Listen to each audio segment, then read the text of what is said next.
होना, गुरु महाराज को कौन लाएगा वो फिक्स होना, गुरु महाराज को खाना कौन खिलाएगा वो अलग आदमी होना।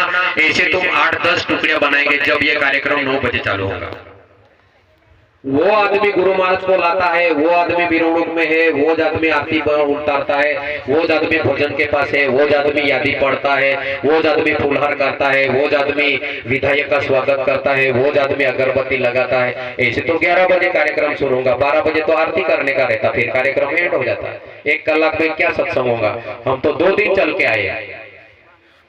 ये आपको अलग अलग 5-5 लोगों की टुकड़ी बनाना पड़ेगा और 5-5 आदमी की टुकड़ी बना के एक भजन पार्टी बना के गुरु महाराज स्टेज पे आने के पहले यहाँ गणेश वंदना और गुरु वंदना हो जाना चाहिए। गुरु महाराज आने के पहले, गुरु महाराज आने के पहले यहाँ भजन पार्टी चालू होना चाहिए। उसने गणेश स्तुति और गुरु वंदना पहले बोल लेना चाहिए। गुरु महाराज आते आते गुरु वंदना हो जाना चाहिए। गुरु महाराज आए क्या स्वागत चालू हो जाना चाहिए। स्वागत जैसे अभी करा कि सब महात्मा को ऊपर फूलहार कर दिया और मेन महाराज है उनको नाम से स्वागत करा।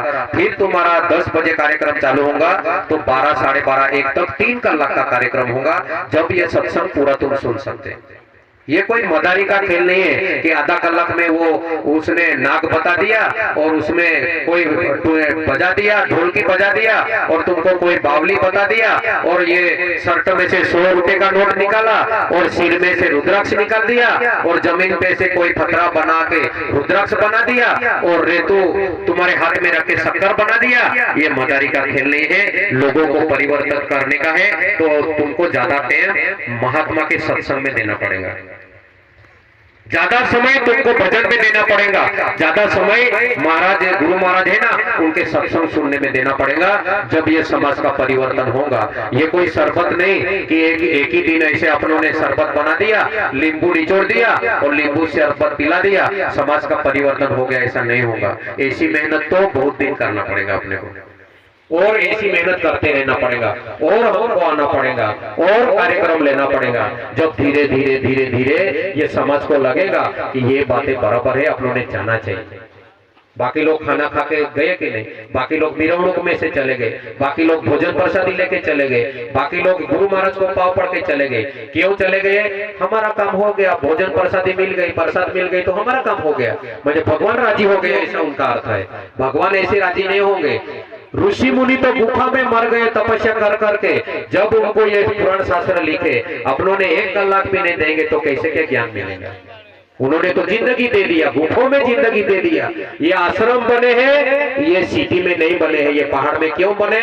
कि वहां ऋषि मुनि ने तप करा है, वहां ऋषि मुनि रहते थे, इसलिए उन्होंने पूरा जीवन दिया, तब ये भक्ति मिली। पूरी जिंदगी उन्होंने तपस्या करा। जब वो पुराण शास्त्र लिखे गए, अपनों ने 1-2 कलाक अगर नहीं देंगे तो समाज का परिवर्तन नहीं है। ऐसी कोई बात नहीं है कि उसको गिलास में देके पिला देंगे, ऐसी बात नहीं है। ये महात्मा बोलेंगे, सत्संग करेंगे, वो अपने अंदर जाएगा, अपने सिर मेंदू में रहेगा, मानसिकता बदलेगी, विचार बदलेंगे, ऐसे शब्द अपने मेंदू में जाएंगे, मानसिकता बनेगी। जब समाज का परिवर्तन होगा। ये एक दिन की बात नहीं है। ऐसी अपने को कहीं दिन मेहनत करना पड़ेगा, कहीं दिन भजन करना पड़ेगा और कहीं बार महाराज को लाना पड़ेगा, जब समाज का परिवर्तन होगा। इसलिए ये आदिवासी समाज बहुत धर्मी समाज है, बहुत दया वाला समाज है, एक दूसरे के प्रति बहुत प्रेम रखने वाला समाज है, पूरा घर बार सौंप देने वाला समाज है। लड़की को लड़के का जैसा दर्जा देने वाला समाज अपना आदिवासी समाज है। दूसरे समाज में लड़की को अलग और लड़के को अलग दर्जा देते हैं। लड़की की कीमत अलग, लड़के की कीमत अलग है। दूसरे समाज में अपना समाज आदिवासी ऐसा है, 3 लड़की होंगी तो भी खुश, 3 लड़के होंगे तो भी खुश, और लड़की होंगी तो भी खुश, और लड़के होंगे तो भी खुश। ऐसा विश्व में आदिवासी समाज है। बाकी समाज ऐसा नहीं है। लड़की होंगी, लड़का नहीं होगा तो वो जन्म देने वाली माँ को दोष देते हैं। हमारे तो बहू है ना तो लड़की जन्म दिया, हमारे यहाँ तो बेटे नहीं है, तो वो क्या बहू के हाथ में, इंसान के हाथ में है। भगवान ने अगर बेटे नहीं दिए उसमें बहू की क्या गलती। लेकिन दूसरे समाज में बहू को मार देते हैं कि इसके बेटी है। इसके बेटे नहीं है। आदिवासी समाज अपना विश्व में ऐसा है कि बेटी होंगी तो भी खुश और बेटे बेटे होंगे तो भी खुश, ऐसा समान दर्जा देने वाला ये आदिवासी समाज है। बेटी को घर बना देगा, बेटी को खेत ही दे देगा, बेटी को शादी करने के लिए पैसे दे देगा, ऐसा अपना समाज है। दूसरे समाज में ऐसी समानता नहीं है।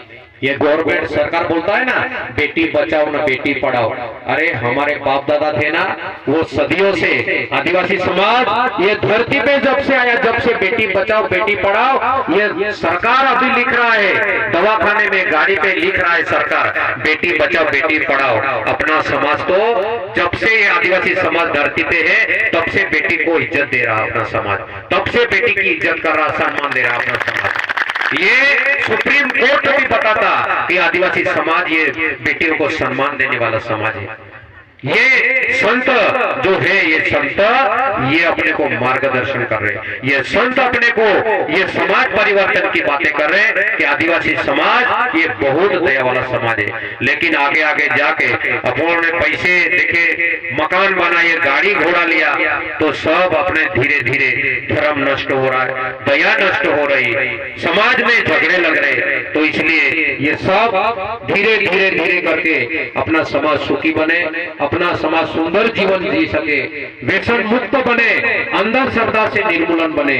इसलिए ये संत बहुत मेहनत करे युवक के लिए, लड़कियों के लिए, जो अपने गांव में शिक्षित है वो लड़कों के लिए अच्छा नेक काम करो, आरती में भाग लो, गांव में ऐसी बैठक लेके शिक्षण वाले जो लोग हैं वो गांव में बताओ कि शादी ऐसी करो, तुम्हारा खर्चा है वो बचाओ, गांव में कोई ज्यादा व्यस्त नहीं होगा उसके परिवार के साथ बैठो, लड़की की शादी बाकी है, लड़के की शादी बाकी है, तुम्हारे ये सब घर बार दुखी है, ऐसा क्यों करते हो?